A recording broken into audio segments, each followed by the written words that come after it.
তো আজকের আমাদের অ্যাসাইনমেন্ট হলো HSC 2020 English first paper assignment, অর্থাৎ 2022 সালে যারা পরীক্ষা দিচ্ছ তাদের এটা একটা অ্যাসাইনমেন্ট। এই অ্যাসাইনমেন্টের শিরোনামটা হলো একটা আমাদেরকে স্পিচ বা বক্তব্য লিখতে হবে। তার আগে আমরা কিছু ইন্ডিকেটরস দেখে নেই। ইন্ডিকেটরস অর্থাৎ কি করলে এই রুব্রিক্স অনুযায়ী আমরা এক্সিলেন্ট গ্রেড পাবো, অথবা ভেরি গুড গ্রেড পাবো, অথবা গুড, অথবা নিডস ইমপ্রুভমেন্ট গ্রেডে যাব। তো ইন্ডিকেটরসে আমরা দেখলাম অর্গানাইজেশন অফ আইডিয়াস, অর্থাৎ আইডিয়াটা কিভাবে আমরা তৈরি করব। এক্সিলেন্ট পেতে গেলে the work includes all 5 points stated in the instruction, অর্থাৎ এখানে ইনস্ট্রাকশনে টোটাল 5টা পয়েন্ট দেওয়া আছে। এই 5টা পয়েন্ট আমাদেরকে জানতে হবে। 5টা পয়েন্ট লিখলেই আমরা এক্সিলেন্ট গ্রেড পাবো। ভেরি গুড গ্রেড পাবো the work includes at least 4 points stated in the instructions. ইনস্ট্রাকশনে 4টা পয়েন্ট দেওয়া আছে, 5টা পয়েন্টের মধ্যে যদি 4টা পয়েন্ট লিখি তাহলে ভেরি গুড পাবো। আর যদি the work includes at least 3 points stated on the instructions, যদি আমরা 3টে পয়েন্ট লিখি তাহলে আমরা ভেরি গুড গ্রেড পাবো। The work includes at least 2 points stated in the instructions, instruction থেকে যদি 2টা পয়েন্ট লিখি তাহলে আমাদের গ্রেডটা হবে নিডস ইমপ্রুভমেন্ট, অর্থাৎ এই অ্যাসাইনমেন্টটা ভালো হলো না, আরও একবার লিখতে হবে। আচ্ছা, এবার আসি আমরা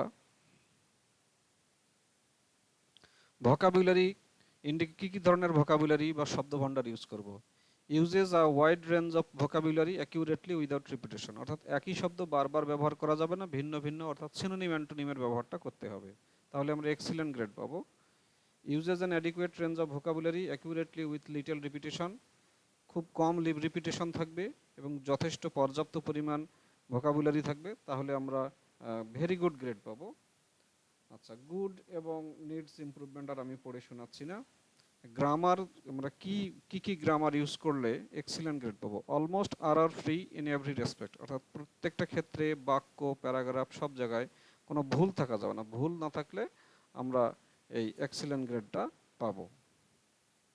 আর প্রেজেন্টিং আর্গুমেন্টস, অর্থাৎ কিভাবে আমাদের যুক্তিগুলো উপস্থাপন করলে আমরা এক্সিলেন্ট গ্রেড পাবো।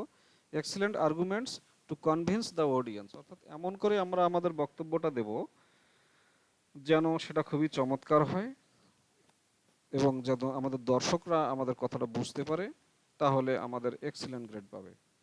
আচ্ছা, এটাই হলো আমাদের রুব্রিক্সের মূল কথা। আর ভেরি গুড বা নিডস ইমপ্রুভমেন্ট আমরা এটার জন্য তো আর কেউ করতেছি না, আমরা অবশ্যই এক্সিলেন্ট পাওয়ার চেষ্টা করব। তাহলে 1 নম্বর হলো 5টা পয়েন্ট দিতে হবে। এক্সিলেন্ট হতে গেলে 5টা পয়েন্ট দিতে হবে, সিনোনিম অ্যান্টোনিম সহ অনেক ধরনের ভোকাবুলারি ইউজ করতে হবে। গ্রামারে কোনো ভুল থাকা যাবে না, প্রায় ভুল মুক্ত থাকতে হবে, এবং যুক্তিটা হবে অকাট্য যুক্তি, যাতে দর্শক আমাদের কথাটা বুঝতে পারে। এটাই হলো এক্সিলেন্ট পাওয়ার, এটাই নিয়ম আর কি। আচ্ছা, এখন আমরা অ্যাসাইনমেন্টটা সম্পূর্ণ দেখতে পাচ্ছি। অ্যাসাইনমেন্টটা একটু দেখে নেই। আমাদের অ্যাসাইনমেন্টটার নাম হলো 2022 সালে যারা পরীক্ষা দিবা তাদের জন্য এটা অ্যাসাইনমেন্ট। এই অ্যাসাইনমেন্টটা হলো ইংরেজি সাবজেক্ট, ইংলিশ পেপার হলো ফার্স্ট পেপার, সাবজেক্ট কোড হলো 107 এইচএসসি লেভেলের জন্য। আজকে আমরা দেখি আমাদের অ্যাসাইনমেন্ট নম্বর হলো 3, এটা আমরা প্রায় ভুল করি। অ্যাসাইনমেন্ট নম্বর হলো 3। আর অ্যাসাইনমেন্টের নামটা কি হবে, আমরা অ্যাসাইনমেন্ট টাইটেলটা দেব রাইটিং এ স্পিচ, অর্থাৎ আমাদের যে অ্যাসাইনমেন্ট যে লেখা আছে অ্যাসাইনমেন্টের শিরোনাম, সেখানে রাইটিং এ স্পিচ এটাই শুধু লিখতে হবে, আর কিছু লেখার দরকার নেই। এখানে টোটাল মার্কস থাকবে 16, অর্থাৎ 16 মার্কস থাকবে। তো টপিক বা লার্নিং আউটকামে কি থাকবে, ইউনিট 3 ড্রিম। আমরা যে ইউনিট 3-তে টেক্সট বইয়ের ড্রিম নিয়ে পড়েছিলাম, ড্রিমস কবিতা পড়েছিলাম, তারপরে আই হ্যাভ এ ড্রিম ভাষণটি পড়েছিলাম, এখান থেকেই আমাদের আইডিয়াটা নিতে হবে। Learners will be able to write formal, informal, academic, professional and other genres of text, descriptive, narrative and argumentative writing, অর্থাৎ বর্ণনামূলক, বিবৃতিমূলক এবং যুক্তি দেখানোমূলক বিভিন্ন রচনা লেখা শিখবে ছাত্ররা। ফর্মাল, ইনফর্মাল, একাডেমিক লেখা শিখবে। এটা ড্রিমস ইউনিট থেকে আমরা একটু হেল্প নেব, কিন্তু ড্রিমস থেকে কিছু লেখা নাই, কিন্তু ড্রিমস এটাও একটা ড্রিমস, যে আজকের টপিকসটার নাম সেটা নিয়ে। তো এখন আমরা দেখব যে আসলে আমরা কি লিখব, আমাদের যে বক্তব্যটা, সে বক্তব্যে স্টেপস বা ইনস্ট্রাকশনস এগুলো কি। তো আমরা কি বিষয় লিখব, সেই বিষয়টা হলো, বলছে যে suppose you want to be elected as a mayor in your locality, তুমি তোমার এলাকায় মেয়র হতে চাচ্ছ আর কি। Prepare a written speech for presenting it before your voters, তো তোমার সামনে অনেকগুলো ভোটার আছে, এর জন্য তোমাদের একটা স্পিচ বা বক্তব্য লিখতে হবে। কতগুলো শব্দ আমরা লিখব? রাইট 250 ওয়ার্ডস। আমরা আবার ইদানিং অনেক বেশি শব্দ লিখি, এত বেশি শব্দ লেখার জন্য 250টি শব্দে। টু ডেভেলপ দ্য অ্যাসাইনমেন্ট, এই অ্যাসাইনমেন্টটা ভালো করে লেখার জন্য ইউজ দ্য ফলোয়িং পয়েন্টস, নিচের পয়েন্টগুলো। তো এই কয়টা পয়েন্ট, 5টা পয়েন্ট আমাদের খেয়াল রাখতে হবে। Introduce yourself as a candidate, নিজের পরিচয় দিতে হবে, হ্যাঁ এই পরিচয়টা দিতে হবে। ন্যারেট ইউর এক্সপিরিয়েন্স, অর্থাৎ তোমার ব্যক্তিগত কোনো অভিজ্ঞতার বর্ণনা দিতে হবে। ডেডিকেশন, অর্থাৎ তুমি কোন কোন কাজটা করতে বেশি ভালোবাসো। অ্যান্ড স্কিলস, কী কী তোমার যোগ্যতা আছে সেই বিষয়গুলো লিখতে হবে। রাইট হোয়াট ইউর প্ল্যানস আর, তোমার ভবিষ্যৎ প্ল্যান কি for the development of the area, এই এলাকার উন্নয়নের জন্য কি কি করতে চাও। ইনক্লুডিং হেলথ, স্বাস্থ্য বিষয় কি কি করতে চাও।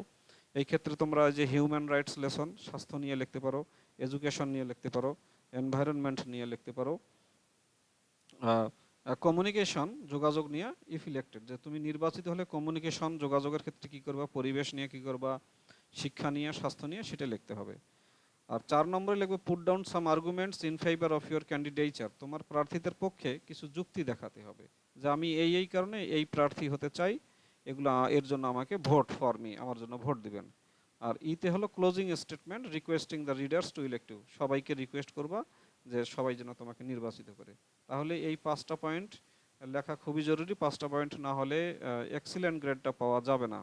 নিজের পরিচয় দেওয়া, নিজের অভিজ্ঞতা, দক্ষতা, অভিজ্ঞতা বর্ণনা করা, ভবিষ্যৎ প্ল্যানটা স্বাস্থ্য, শিক্ষা, পরিবেশ, যোগাযোগ নিয়ে, নির্বাচিত হলে কি কি করবা সেটা নিয়ে লেখা, আর নিজের পক্ষে যুক্তি দেখাতে হবে, এবং লাস্ট সবাইকে অনুরোধ করতে হবে কি করতে হবে। আচ্ছা এটাই।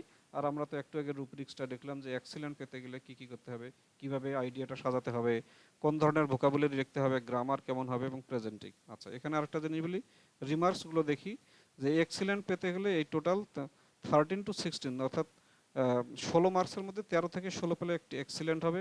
ভেরি গুড হলো 11 থেকে 12, আর গুড হলো 8 to 10, আর নিডস ইমপ্রুভমেন্ট আছে 0 to 7।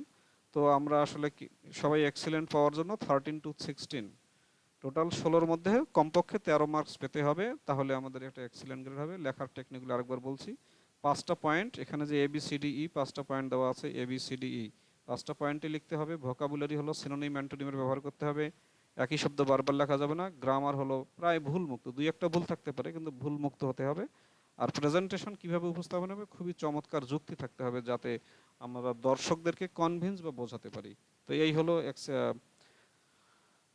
আমাদের অ্যাসাইনমেন্ট লেখার এটা নিয়ম। তাহলে আমার এটা হলো 3 নম্বর অ্যাসাইনমেন্ট, ইংলিশ ফার্স্ট পেপার কেন্দ্রিক, এটা একটা বক্তব্য লেখা, এখানে এটাই হলো সেই।